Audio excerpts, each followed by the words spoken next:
And so now that we are on the peak of wholeness through our own efforts, that's what gives us this happiness, like it says in Shir HaMa'alot, Az Yimaleh Chok Pino. Then our mouth will be filled with laughter. Then, in the end, and also it says in the Eshet Chai, right? How does it go? V'tischak leyom acharon. She will laugh to the very last day. Like in the end, there's laughter. So it's a little bit hard to understand exactly why the spleen laughs. I'm asking any of you if you want to help me explain that. The spleen is about immunity. So what's funny about that? I guess because it like filters everything. So like as it filters everything, that's like the last place in the body where all of this is like together. So as it filters, I guess. So it's laughing because it's coming from the lowest point, like the dirtiest point, and it's. And there's and I think laughing comes very often with transformation. Yes? Well, laughter, we always have it, laughter and crying, right? Joni Mitchell said, laughter and crying is the same release, right? Release. So when you said that this is the month where the lowest meets the highest. Yes. The lowest is the tears, the laughter is the joy. They meet together. The spleen is like what cleans out, and it goes into the lowest. Yes. Right, and then it brings it out into laughter. So it's like it's like the cleaning, you know what I'm saying, of the lowest, pulling it out to the. And when that transformation happens through that lowest, right. kind of evaporating, it evaporates into laughter. Yeah, because happiness is very shallow. Let's get real. Happiness is a very happiness. Just the simcha is the drawing towards joy, the feeling of. I've heard once simcha being translated as coming closer to Hashem. And that's simcha. It's not, ha ha ha, I'm so happy. It's not fun. It's not fun. It's deep. You know what I mean? So I can imagine that's sort of, I don't know, trying to make a correlation between that. Okay, so that's beautiful. And so in a way also, from what these people are saying, in a way we're laughing at, because the immune system is getting rid of the bad stuff, so we're laughing at it. We're like, ha, you can't get us. I like that. Haman Amalek is like depression, sadness. So it's from that point you're transforming, like you said. From Amalek, you're now going from Haman, you're going to Mordechai and Esther. It's like the simcha, it's like the redemption. It's from that point it's like you're just changing the whole moment, like the whole I'm so happy that I asked you to help me explain it. There is another moment when paradise we see the laughter. When Sarah laughs. Yes. Maybe it's a surprise. It's like it was so bad and it's so good now, you know. She was, you know.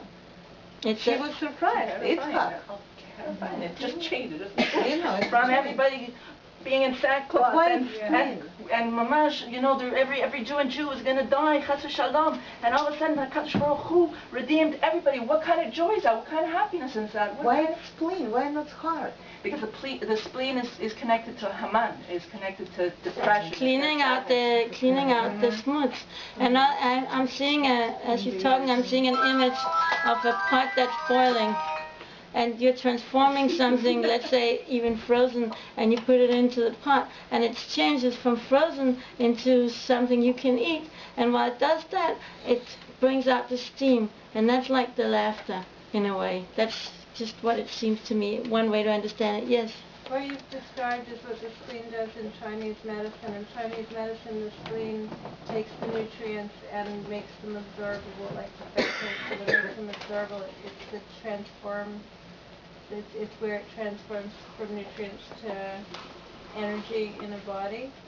And it also governs the vessels, like it holds the blood in the vessels, and it governs the liquids so that the flow of liquids are affected by the spleen. Like if your body all of a sudden will have too much blood come out, that's usually the spleen can't hold on to it, or tears would also be a liquid vessel that it would govern. So if a person releases a lot of liquid more than regular, that means that the spleen needs to be strengthened. Is that what you're saying? If a person releases a lot of liquid.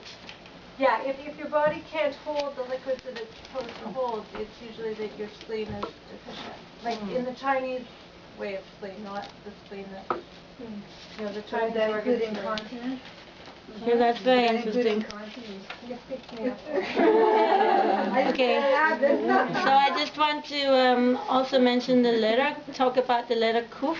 It fits all in with what we're saying, because it's like a hey, but then it goes all the way down. It's the only letter that's not an ending letter that goes all the way down, like to get that smutsy stuff. It's like a hey, but then the inside line of the hey, you know, you have the outside and then you have the inside that goes down into a kuf, right? And to get all the smuts out there from the lowest place. It's also means kuf, a monkey. What is that to do with it? Well, one thing is that kuf, gimel and kuf can be interchangeable because they're both letters from the palate. So kuf can also be guf. It's about the body. This is the time we go into the lower part of ourselves, not just the head, not just the spiritual. We're trying to spiritualize and elevate the physical, the body, the guf. How does it fit in with monkey? I can't remember this minute. But I have something here about the monkey. But the monkey's laughter. The monkey is very funny. Yeah. That's very dangerous. Oh, it's true. If you have him in the house. Not so popular. The kuf has the numerical value of 100, as opposed to the hey. Hey, I'm sorry, as opposed to the Yud, which is the letter of Elul. We have 6 months apart, Elul and Adar. That's exactly like my husband's Pisces and I'm Virgo, Elul. So that's a good shidduch because they say that, right, opposites attract. Exactly 6 months apart. So the Yud is for Elul, is 10. And the Kuf, which is 100, is for Adar. They both have a completion in their realm. The completion of the 10th, the completion of the, of the hundreds. Because where we get the kuf, letter of the man, organ of the man? I said that in the beginning, from Sefer Yetzirah. That's attributed to Avraham Avinu, one of the oldest Kabbalistic works. I found out in my notes about the monkey. As a monkey in the face of man, the kuf symbolizes the custom of masquerading on Purim. Like the kuf, like the monkey who looks like a man, but is not really a man. Before the miracle of Purim, God Himself hid His face. But God Himself hid His face, right? Everything was hidden until we found God within the hiding. That's the holiday of Purim. So and there's a lot about clothing and garments in the whole Megillah. That's a whole other class that I have that I'm not going to go into here. But if you look at everybody's dressed up in something in the Megillah, and the fact that we have a custom to dress up is not by chance. It's all connected with basically that what we're doing is we're putting a mask on our mask, because our regular dress is really a mask of who we really are. And when we put a mask on that, when we dress up as something else, we can actually be more who we really are. Because the two minuses become a plus. We're putting a mask on a mask. Text number 11, the power. Oh, don't leave. We're going to very soon have the most funny thing that I'm looking so much forward to. The power of the kuf is the power of the holiness of the Jew. Text number 11. Even the body of a born Jew is holy to Hashem. Okay, so I just want to end with here the parshiot that we read in the month of Adar, which is Truma, Tetzaveh, Vaikal, and Pekudei. All the parshiot are all about building the Beit HaMikdash. And so this is all, we're coming now full circle. We started saying that Adar is about Hashem making a dira b'tachtonim, a dwelling place below. And this is what we're doing as we're in the month of Adar. We're reading about this magnificent dwelling place that we made, HaKadosh Baruch Hu, in the world. All the 4 Parashiyot that we read is all about that. And it's also the underlying theme in the Megillah. It's all about Vashti refused to let the Jewish people rebuild the temple. That's what they say in the Midrash, and that's why she had to die. And Esther's son is the one in the end of the Megillah story. They were able to start rebuilding the temple. The party that Achashverosh celebrated for 180 days in the beginning of the Megillah, it's all he was celebrating that the Beit HaMikdash had not been rebuilt. Even it has been, according to his calculation, 70 years from when the first temple was destroyed, and the prophecy said the second temple will be built then. So he was celebrating that. But in the end, he who left most.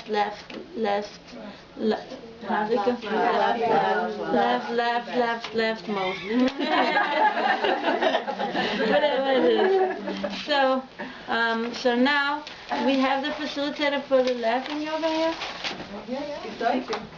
Oh, it's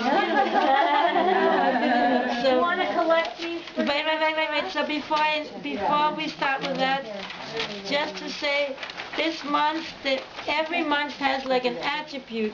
So this one is the attribute of laughing, as we said, and it's really about releasing, and it's really about, where did I write about the laughing? Okay, so